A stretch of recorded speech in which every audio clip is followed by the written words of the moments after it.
Fresh ஷோக்கு வந்திருக்கோம். So ரொம்ப சந்தோஷமாக இருந்தது. எல்லாருடைய ரெஸ்பான்ஸும் அப்ரிஷியேட் பண்ணாங்க பயங்கரமாக. இந்த ஒரு ஹாலிவுட்டிஷான ஒரு அட்டெம்ப்ட்டு, அந்த ஸ்லாங்கு, இவங்களோட ஹார்ட் ஒர்க்கு, டேரக்டரோட ஆர்ட் ஒர்க் எல்லாமே பயங்கரமாக அப்ரிஷியேட் பண்ணுறாங்க. ஐம் ரியலி தேங்க்ஃபுல் இந்த ரெஸ்பான்ஸுக்கு. ஏன்னா எங்களோட ஃபர்ஸ்ட் ப்ரொடக்ஷன் கிங்ஸ்டன் வந்து ஒரு ரொம்ப ஆம்பிஷியஸான ஃபிலிம். ஒரு ரெகுலர் கமர்ஷியல் ஸ்க்ரீன் பிளே உள்ள ஃபிலிம் கிடையாது. It's something very different. So ஒரு இங்கிலீஷ் படம் மாதிரி ஒரு ட்ரையல் பண்ணியிருந்தோம். And I'm very happy that they have received it so well, and I'm thankful. Thank you so much. Press and media எல்லாருக்கும் thanks. எல்லாரும் பாசிட்டிவான ஃபீட்பேக் கொடுத்தீங்க. பயங்கர பாசிட்டிவாக ஃபீல் பண்ணுறோம் நாங்கள் எல்லாம். We are very grateful. கண்டிப்பாக இது வந்து தியேட்டரில் பார்க்கக்கூடிய படம். நீங்கள் தியேட்டரில் போய் பாருங்கள், அதோட எக்ஸ்பீரியன்ஸே வேறு மாதிரி இருக்கும். And yeah, we are very grateful for the positive feedback. Thank you.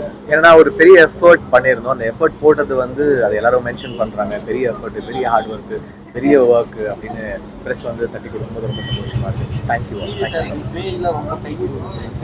First படம் டார்லிங் பேய் படம் பண்ணேன். அதுக்கப்புறம் இப்பதான் பேய் படம் பண்றேன். தேங்க்யூ. இது ரொம்ப கஷ்டமான படம் ஷூட் பண்றதுக்கு. ஏன்னா ஃபுல் படம் நம்ம கடல்ல தான் வச்சு ஷூட் பண்றோம். அதை வந்து பிளேஸ் பண்ணி இது எல்லாத்தையும் கிரியேட் பண்ணி இந்த வேர்ல்டு கிரியேட் பண்றதே எங்களுக்கு ஒரு வருஷம் 3 மாசம் ஆச்சு. இதை நாங்கள் வந்து ரெடி பண்ணி எடுத்துட்டு வர்றதுக்கு. ஸோ எல்லாருடைய ஹார்ட் ஒர்க்கும் அது கடைசியில் தெரியுது ஸ்க்ரீன்லன்ற போது சந்தோஷம், ஹாப்பியா இருக்கு.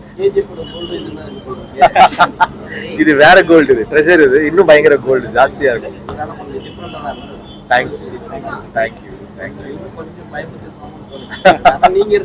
அட்வென்ச்சர் ஃபிலிம் இது. செகண்ட் டைம் பேச்சுலர் மேடம் கூட சேர்றீங்க. என்ன அடுத்த பார்ட் ரெடியா வந்துட்டாங்களா? இல்ல கிங்ஸ்டன் 2 தான் ரெடி பண்ணிருக்கோம். சரி. அந்த பேயை வந்து காட்டிட்டீங்க. அது எதுல இருந்து ரெஃபரன்ஸ் எடுத்தீங்க? அதான் இது பேய் வந்து ரெஃபரன்ஸா நம்ம என்ன எடுத்தோம்னா, ஒரு கடலுக்குள்ள ஒரு ஒரு ஆள், கடல் அரக்கன் தான். அது ஒரு பாடி வந்து உப்பு தண்ணியிலே இருந்தா என்ன ஆகுங்கிற ஒரு ஐடியா ஒன்று பண்ணியிருந்தோம். அது ஃப்ளஷ் எல்லாம் இருக்கும், ஸ்கின்னு மட்டும் பீல் ஆஃப் ஆயிடும். ஸோ ஹாஃப் ராட்டனாக இருக்கணுங்கிற ஒரு ஐடியா இருந்துச்சு. ஸோ அதுலேருந்து எடுத்து சின்ன சின்ன படத்தோட எலிமெண்ட்ஸ்லாம் ஆட் பண்ணியிருக்கோம். படத்தில் பார்த்தீங்கன்னா கடல் அட்டைன்னு ஒரு விஷயத்தை இன்ட்ரடியூஸ் பண்ணியிருக்கோம். ஸோ அது கொஞ்சம் அங்கங்கே வரும், போன்ஸ் கொஞ்சம் தெரியும். ஸோ அந்த மாதிரி இந்த லேண்ட்ஸ்கேப்பில் ஒரு ஹாஃப் ராட்டன் கிரீச்சர் இருந்தால் எப்படி இருக்குங்கிறது தான் டிசைன். ஆனால் வந்து அது வந்து மக்களால் மூட நம்பிக்கையாக சொல்றீங்களா, இல்லை வந்து அது கடல் அரக்கனுக்காக? அதான் அது மூட நம்பிக்கை தான் அதோட பேஸு. அது சொல்ல வந்த கருத்தும் என்னன்னா, நம்ம சொசைட்டியாவும் தப்புன்னு தான் சொல்றோம். ஆமா, சொசைட்டியாவும் நம்ம வந்து ஏதாவது ஒரு பிரச்சனையாச்சுன்னா முதல்ல அந்த பெண் சமூகத்தை ஈஸியா அட்டாக் பண்ணிடுறோம், இல்ல அவங்கள ரிஸ்ட்ரிக்ட் பண்ணிடுறோங்கிறது தான் இந்த லேயர்ல மீன் பண்ண ட்ரை பண்றது. நம்ம ஊருக்கு ஏதோ பிரச்சனை அப்படின்னா கூட சம்மந்தமே இல்லாம இப்படி ஒரு விஷயத்த பண்றாங்க. அது ஒரு மூட நம்பிக்கை வரும். ஒரு கிராமத்துல ஒரு 40 வருஷமா ஒரு பிரச்சனை இருக்கு அப்படின்னா அதை சரி பண்றதுக்கு அவங்க என்னென்ன பண்ண முடியுமோ பண்ணுவாங்க. அதுல இது மூட நம்பிக்கையில இது ஒண்ணு, அது தப்புன்னு தான் நம்ம சொல்றோம்.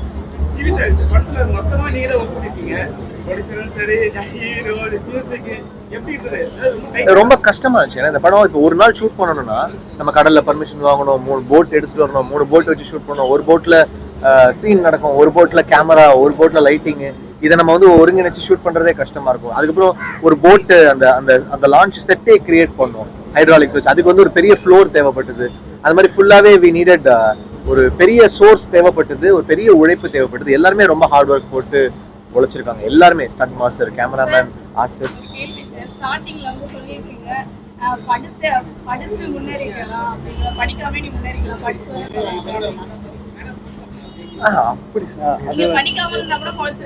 அதான் அது வந்து என்னன்னா, இப்போ இந்த ஊர்ல இருக்கிறவங்களோட வாழ்வியல் என்ன நம்ம காட்டுறோம். ஸோ அவங்களுக்கு வந்து ஒரு எப்படி சொல்ல, ஒரு எந்த ரிசோர்ஸும் இல்லாத ஒரு கிராமத்தில் இருக்கிறவங்க தான் இவங்க.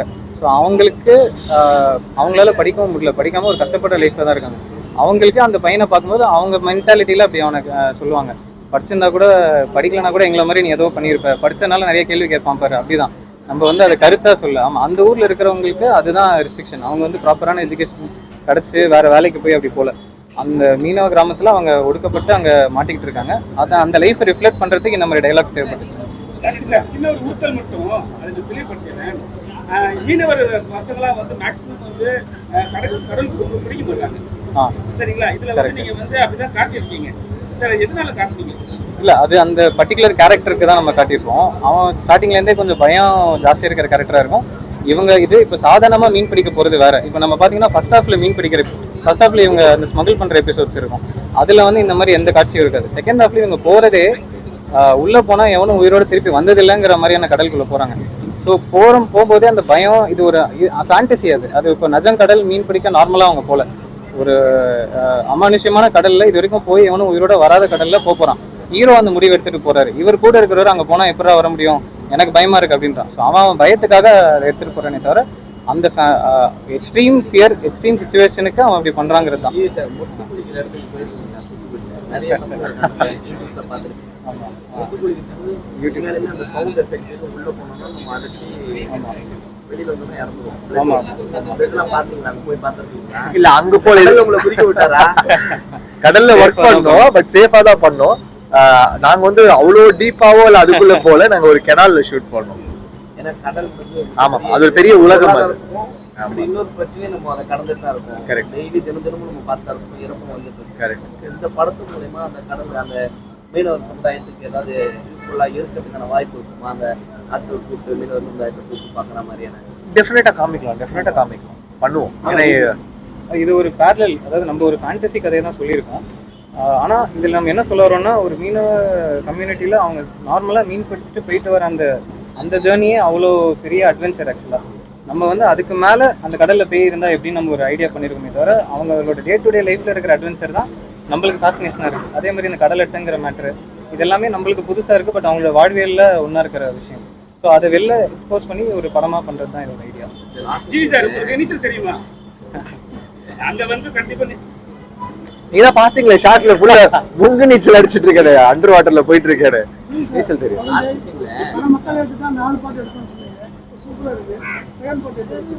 கண்டிப்பா இந்த இயர் எண்ட் ஸ்டார்ட் பண்ணிடுவோம், அக்டோபர்ல ஸ்டார்ட் பண்ணிடுவோம். சமீபத்துல 2 மாசமா பாத்தீங்கன்னா ரத்த வாடை உள்ள படங்கள் வரல. உங்க படத்துல ஒரு சில காட்சிகள் ரத்த வாடை அடிக்குது. அது ஒரு பீரியட் சீக்வன்ஸ். அது ஏன்னா அந்த ஏன் இப்படி ஒரு பிளாஷ்பேக், ஏன் இந்த கடலுக்கு இப்படி ஆச்சுன்னும் போது ஒரு ரொம்ப ஸ்ட்ராங்கான ஒரு பிளாஷ்பேக் தேவைப்பட்டது.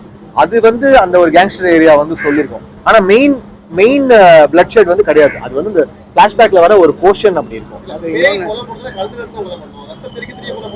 இல்ல அதான் என்னன்னா, கிரீடுங்கிறது தான் சார், படத்தோட பேய் எப்படி வேணா கொலை பண்ணும் சார். நீங்க நமக்கு எப்படி தெரியும் பேய் எப்படி கொலை பண்றோம்னு?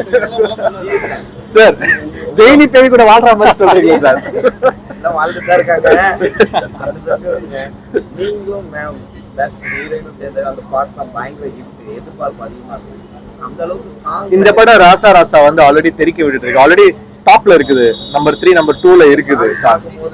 அந்த பழைய சாங் வேற லெவல்ல இருந்தது. இல்ல இப்ப பாருங்க, ராசா ராசா எஃப்எம் தெறிக்க விட்டுட்டு இருக்கு. ஒரு சீன் பாத்தீங்கன்னா ஒரு திகில் சார், இல்ல உட்கார்ந்த பல பேருக்கு வந்து பயத்தை போட்டுச்சு. உண்மையிலே வந்து ஹார்ட் பேஷண்ட்லாம் கொஞ்சம் மிரட்டுவாங்கன்னு நினைக்கிறேன். அந்த சீன் வந்து உண்மையிலே கற்பனை எல்லாரும் நினைக்கிறாங்க. பயத்தை போட்டு நிறைய பேர் மிரட்டாங்க. ஆமா அது அந்த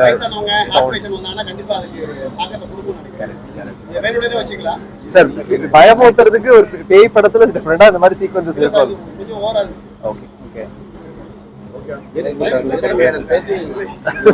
இதுக்கு எனக்கு பதிலே இல்லையே. நீங்க தான் ஒரு क्वेश्चन கேட்கவே மாட்டீங்க.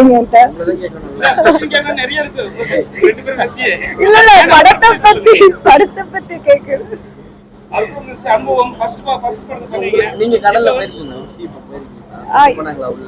இந்த ஷூட்க்கு போனோம். ஆமா, தண்ணியோட விரைவு உங்களுக்கு எப்படி தெரியுது கடல்? ஃபர்ஸ்ட் டைம், அதனால பயங்கரமா இருந்தது, கஷ்டமாவும் இருந்தது, நல்லாவும் இருந்தது. மற்றபடி எல்லாமே செட்ல போட்டதுனால அந்த ஹைட்ராலிக்ஸ் யூஸ் பண்ணும்போதும் அதுவுமே ஃபுல் ஷேக்கிங்காகவே இருக்கும் ஃபுல்லாக. அதனால ஒரு டிஃப்ரெண்ட்டான எக்ஸ்பீரியன்ஸாக இருந்தது. அண்ட் இதில் லுக்காகவே 2 பேருக்குமே வேற மாதிரி இருக்கும், பேச்சுலருக்கும் இதுக்கும். ஸோ அதெல்லாம் உங்களுக்கு பிடிச்சிருக்கும்னு நினைக்கிறேன். இதில் ராசா ராசா எனக்கு ரொம்ப பிடிச்சிருந்தது. தேங்க்யூ. Okay, thank you.